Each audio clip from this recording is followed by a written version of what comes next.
Students, today we will discuss about lesson number 2 of history. Lesson name क्या है? दक्षिण के चालुक्य, पल्लव एवं चोल। हमने क्या किया था लास्ट क्लास में? कल्याणी के चालुक्य किया था, जिन्हें पश्चिम चालुक्य के नेम से भी जाना जाता है। ठीक है, हमने यहाँ तक कर लिया था। इस साम्राज्य का अंत हो गया। अब देखो इन्होंने क्या बोला है, निम्नलिखित तालिका की पूर्ति करें। चालुक्य वंशावली यानी कि बादामी में कौन कौन से शासक बने, वेंगी में फर्स्ट से लास्ट में कौन कौन से शासक बने, एंड कल्याणी में फर्स्ट से लास्ट तक कौन कौन से शासक बने। हम बादामी में देखते हैं कौन कौन से बने। ठीक है, देखो सबसे पहले कौन थे? इसका पहले शासक जयसिंह थे। उनके बाद उनका पुत्र बना कौन? रणराग बना। उसके बाद उत्तराधिकारी कौन बने? कीर्तिवर्मा प्रथम बने। उनके बाद उनके भाई मंगलेश बने। एंड लास्ट में बादामी के चालुक्य का शासक कौन थे? पुलकेशिन द्वितीय। ठीक है, देखो यही दिया हुआ है। सबसे पहले जयसिंह, उनके बेटे रणराग, फिर उत्तराधिकारी कीर्तिवर्मा, फिर इन्हीं का भाई क्या थे? मंगलेश एंड पुलकेशिन द्वितीय।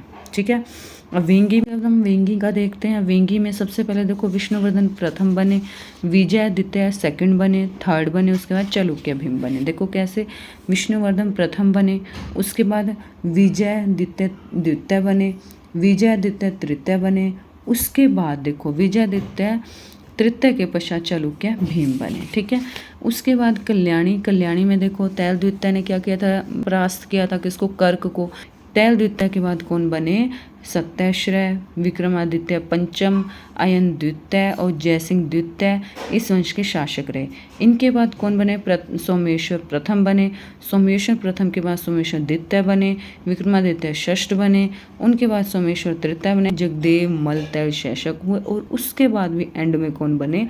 अंतिम शासक सोमेश्वर चतुर्थ। ठीक है, ये हमने दिया हुआ देखो, तैल द्वितीय, सत्यश्रय, विक्रमादित्य, अयन द्वितीय, जयसिंह, सोमेश्वर, विक्रमादित्य, सोमेश्वर थर्ड, जगदेव मल तैल, सोमेश्वर फोर्थ, ये है लास्ट। ठीक है, उसके बाद देखो विशाल साम्राज्य की स्थापना। चालुक्य वंश के शासकों ने दक्षिणापथ में एक विशाल साम्राज्य स्थापित किया। इस वंश के शासकों में अनेक महान योद्धा हुए। उन्होंने उत्तरी तथा दक्षिण भारत के अनेक शासकों को परास्त करने में सफलता पाई। किन्होंने पाई? चालुक्य वंश के शासकों ने। पुलकेशिन द्वितीय और कुछ अन्य शासकों ने अश्वमेध यज्ञ भी किए। अश्वमेध यज्ञ होते हैं अश्व से संबंधित यानी कि घोड़ों से संबंधित, और ये अश्वमेध किस चीज़ को डिफाइन करते हैं? कि वो राजा की संप्रभुता क्या है। ठीक है, मतलब वो अपने आप को शाही लोग होते हैं ना, जो राजा शाही लोग होते हैं, वो इस टाइप का यज्ञ करते हैं घोड़े से संबंधित। चालुक्य शासकों का राज्य आर्थिक दृष्टि से संपन्न था और उसके अंतर्गत कई अच्छे बंदरगाह थे जिनसे विदेशी व्यापार को बढ़ावा मिला।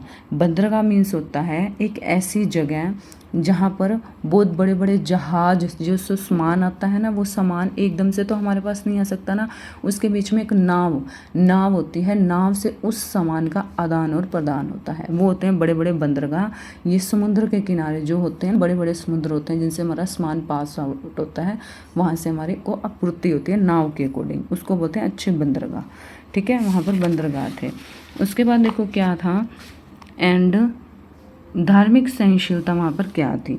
धार्मिक दृष्टि से चालुक्य शासक हिंदू धर्म के अनुयायी थे। उन्होंने प्राचीन वैदिक धर्म के अनुसार अनेक यज्ञ किए और उनके समय में कई धार्मिक ग्रंथों की रचना हुई।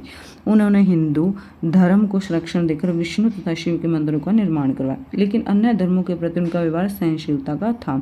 चालुक्य शासकों ने जैन धर्म, बौद्ध धर्म को भी सहायता प्रदान की। ठीक है, इसके अतिरिक्त मुंबई के थाना जिले में पारसियों को बसने की